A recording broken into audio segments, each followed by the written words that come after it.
Hi, welcome to the Pebbles in the Pond, Transforming the World One Person at a Time video series. Christine Closer, the Transformational Catalyst, and all the authors in the book from around the world truly believe that in sharing our stories, we can make a difference for all life on this planet. This inspiring book intends to assist you in releasing old beliefs and for you to become inspired on your journey. My name is Carolyn Rose Hart, and I invite you to listen as I read my chapter, SpiritWise. How was it that I became enmeshed in the so-called American dream, a dream of overconsumption without regard for my fellow human beings? I was truly in the throes of acquiring every convenience and new technology that would make my life sweet. In doing so, I remained so busy I was no longer a soul having a human experience. I was a do it, get it done, and achieve kind of gal. 2 years into retirement, I realized that things were not making me happy. I was really a human being with a deep yearning to connect with other human beings, and yet I hadn't been aware of this fact. This yearning was calling me now.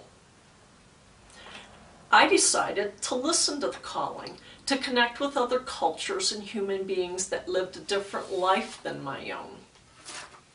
So in 2006, I sold my 2,500 square foot home and most of the trappings that I had accumulated over 25 years. The remainder went into a storage unit or into my car, and I began traveling across the United States. I knew that my journey would last at least 1 year. However, the exquisiteness of the human connections and the adventure provided me with the wherewithal to continue for 3 more years. The majority of my 4 years of travel were in the United States, Uganda, Bali, Brazil, and Ecuador. I immersed myself by living with the locals or in close proximity. This broad range of travel, coupled with my previous travels to so many European countries, provided me the reframing of my basic assumptions, which were: my country is the best country in the world. People everywhere are different. And environmental and social justice issues only exist in a few countries around the world. Those 4 years of travel opened my eyes to what is true about the world and what is true about how I was living with my fellow human beings. It became clear that people can be happy living their entire life in one country as the Balinese do, never leaving to explore the world. Their home is the world to them, and their family is everything. There are cultures around the world like the Achuar in Ecuador who are protecting Mother Nature, walking a sacred path upon her surface. And they are keepers of the rainforest. They live sustainably in community where needs and wants are met. They only take what they need and always give back to the earth, thus balancing the ecosystem. I will forever be grateful for their presence at this time in history. Unexamined assumptions, which are beliefs acquired without questioning, became a new idea for me. As my previous life revolved around a culture of competition, acquisition, and belief that science will solve all the problems of the world, I immersed myself in these beliefs, never questioning what was really so.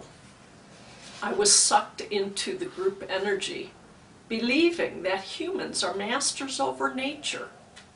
It sets up the pattern that I can take what I want because I've worked hard and I deserve it. They seem to have become part of my DNA.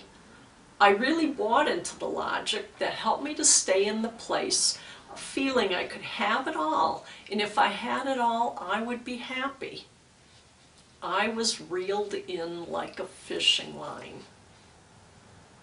While in Uganda with my friend Jo and her nonprofit Partnering for Africa's Future, I was appalled that teachers in many village schools did not have a college education.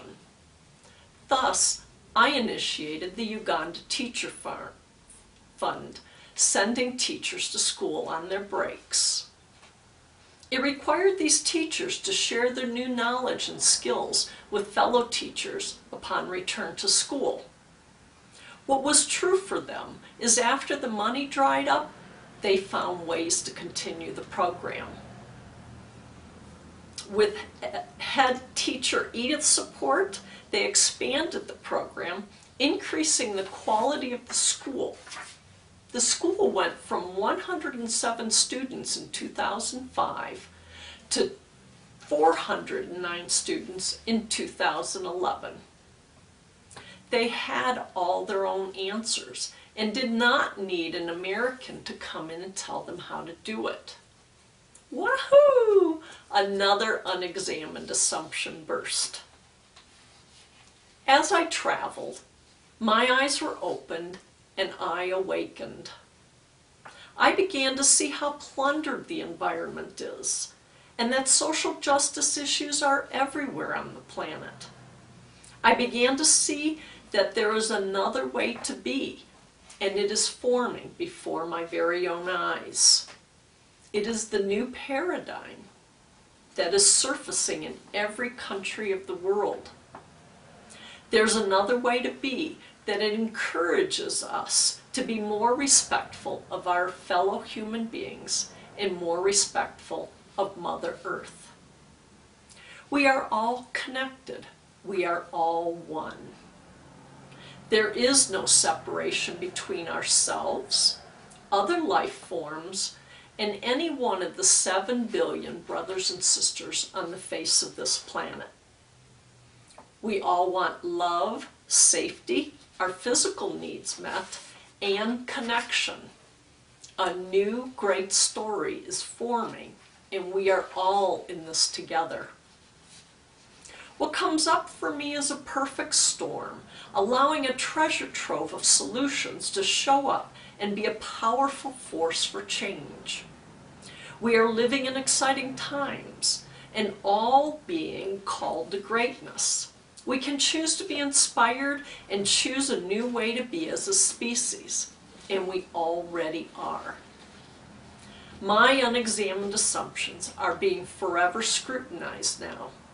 I have learned to constantly stay in the space of the unknown, and one of questioning what I think I know and believe. I have learned to use what I already own before buying something new. I'm amazed at how many different objects can be used for things they are not intended for. I am also amazed at how little I actually need in order to be happy. As I focus on what really matters to me, other human beings, I begin to see inspiration from other people, and that all beings deserve to be treated with dignity and respect. My basic assumptions were barriers, and I know they will continue to rear their ugly heads. However, when they do, I thank them, remember who I am, and what my gifts to the world are. Becoming clear about my personal gifts occurred through my 4 years of travel. I was blessed with being able to explore various types of healing, such as Gestalt therapy, as well as private counseling with an exquisite therapist. As a result of the therapy and the counseling, I have cleared past pain from an abusive, dysfunctional childhood. Assisting with this process was dance, massage, drumming, chanting, meditation, journaling, and many other modalities that cross my path. Each person benefits from his or her own modality avenue. Doing individual work is crucial for the collective journey at this time in history. It was no accident that I spent my life teaching challenged learners. I know that my gift is in teaching and in writing. I have also learned that I am a seed dropper, in which I start projects and programs and release them to the newly formed community to name, change, and evolve. I facilitate programs based on sustainability and justice, and I train others to facilitate these programs. I am now coaching others to identify their gifts and step up to sharing them with the world. It doesn't get any better than this. Today, I choose to be a minimalist, living in a 350 square foot apartment, and I have all I need. I focus on living a life that comes from the heart. I say yes to vulnerability and allow the winds of life to flow freely over my soul, as Ocean Robert so eloquently says. I stay open to all the possibilities that come out of my vulnerability. I have no illusions of the difficulties ahead for all of us at this time. I am passionate about this new way to be. I choose to be a catalyst for people doing their individual work, and to be available for stepping up and being a powerful force for change. If not now, when? Doing our individual work is crucial in showing up in the community to make a difference. We have all contributed to what exists in the world today, and it will take all of us to create a new story. What an incredible opportunity we have as the world evolves. We can choose to have child sex trade, or we can choose to protect our world's most valuable resources, our children. It is disempowering to say, oh, I wish they would do something. We can all be agents of change, bringing forth a new, just, and sustainable way to be. In community, we can stand in our power, listen to our soul, find our gift to the world, and step up and step out. I would like to acknowledge the wise spirit in all of us. We know what we need to do to make a difference for all life on this planet. Thank you.